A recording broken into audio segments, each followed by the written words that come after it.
Desde ese punto de vista no es, para que no nos dejemos engañar, entre otras cosas por estos medios de comunicación informados, no es una ley antiterrorista solo desubicada porque en Chile en verdad no hay terrorismo, porque podría alguien decir, ojalá nunca ocurra, llegar a verlo en el futuro.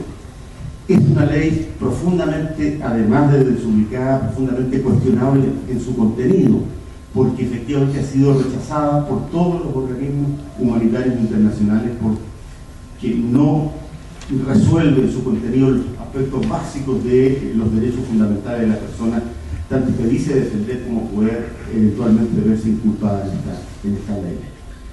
Primero, quiero dar 2 o 3 ejemplos de qué implica la ley, ya que la mayoría son estudiantes de Derecho y en algún momento, aunque yo no conozco la ciencia jurídica, me he ido interiorizando a través de los abogados.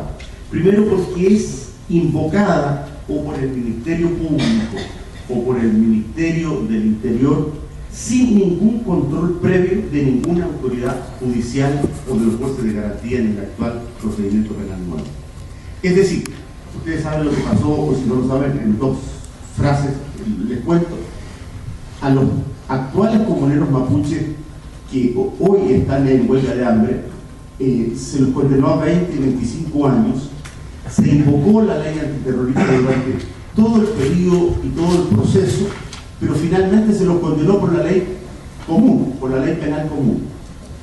¿Qué significa? Que se utilizaron todos los mecanismos que violentan los derechos procesales de los inculpados y finalmente una corte, ya no la Fiscalía, una corte, no el Ministerio del Interior, sino que un tribunal independiente dijo, ¿sabes? Esta es una ley que se invocó mal, nunca debió haberse invocado. Estas personas han cometido ilícitos, pero son de naturaleza completamente distinta.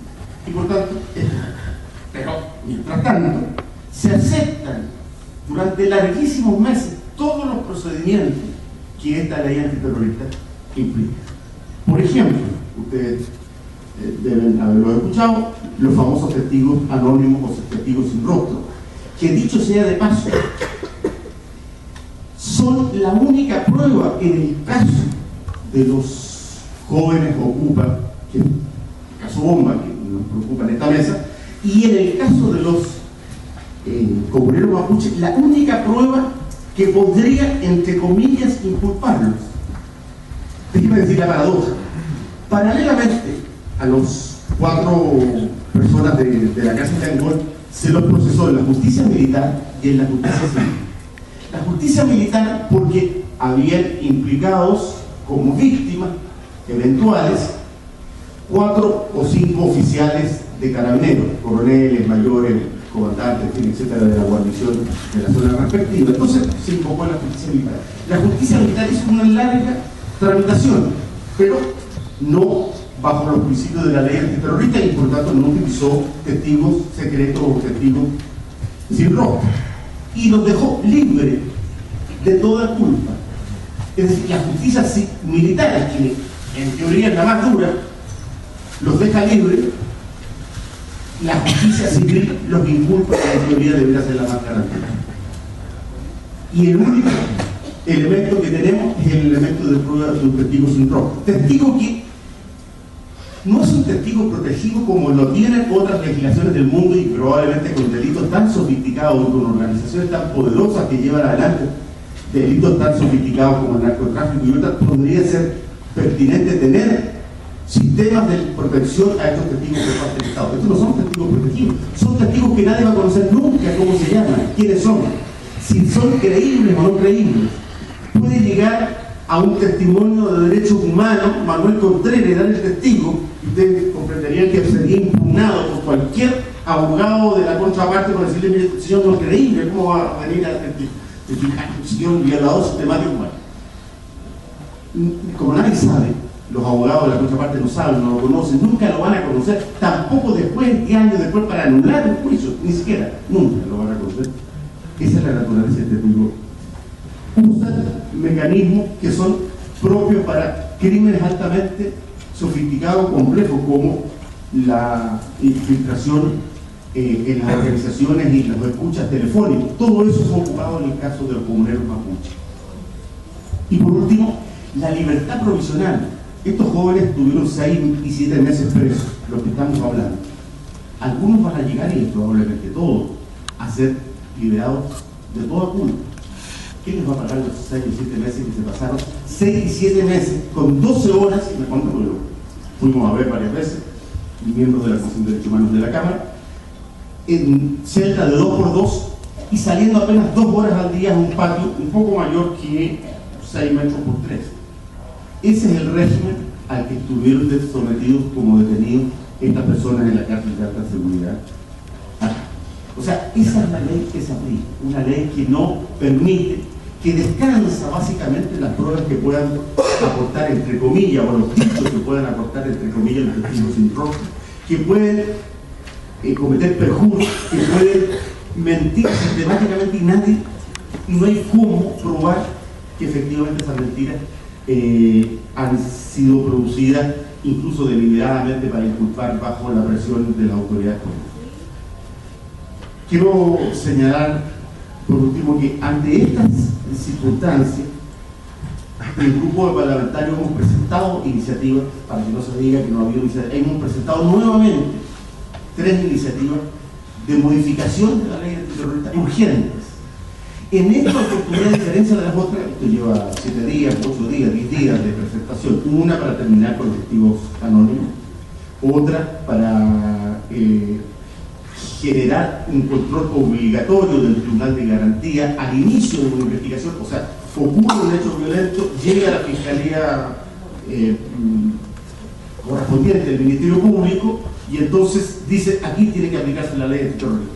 Pero, a diferencia de lo que hoy día ocurre, lo que el proyecto de ley propone es que vaya al Tribunal de Garantía de inmediato, el Tribunal de Garantía examine los acontecimientos y los hechos que se van a investigar y diga, mire, aquí no corresponde o así, aquí sí corresponde que se aplique esta ley.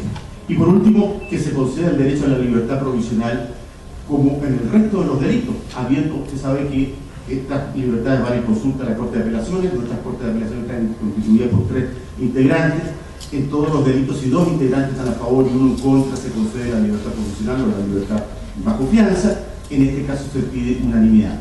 Varios de estos jóvenes tuvieron 6 o 7 meses presos, a pesar de que en las Cortes de Apelaciones respectivas 2 miembros a favor, o sea 2 ministros de larga experiencia, porque va a llegar a la Corte de Apelaciones se requiere una larga experiencia y haber pasado toda la etapa en el Tribunal de Justicia de nuestro país, sin embargo quedaron igualmente presos. Termino con mis minutos diciendo, aquí además de necesidad de derogar o modificar radicalmente esta ley antiterrorista, necesitamos además la cultura, por lo menos de los actores políticos fundamentales. Aquí lo que ha habido por parte del Ministerio del Interior es gravísimo. Aquí fíjense, además de lo que decía ya Víctor, hubo un fiscal investigando largamente.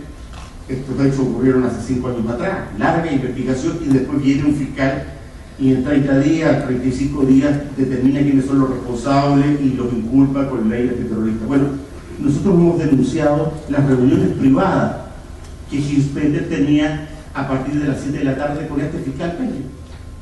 En la propia Fiscalía de Grabación nunca dijo el señor ministro. Entonces ustedes entienden, no quiero exculpar a Peña, menos después de la historia que nos ha contado Víctor, pero ustedes entienden que cualquier fiscal que le llega y le cae el ministro del Interior a una reunión a las 7 de la tarde para darle instrucciones acerca de cómo tiene que actuar, eso no es razonable, eso no es legal, además, hasta donde se entiende, porque cuando se creó un procedimiento penal y el Ministerio Público y la Fiscalía correspondiente se entendió que era enteramente independiente del Poder Ejecutivo. Yo espero, y con esto termino, en algo que no es una frase de propósito, yo estoy convencido de eso, convencido, mientras más años llevo en política, más convencido estoy que solo una movilización muy masiva puede permitir estos cambios. Por eso el aliento en el que yo por lo menos me encuentro como estado de ánimo, digamos, en el sentido que estas movilizaciones actuales son por endurecer, que son por modificar el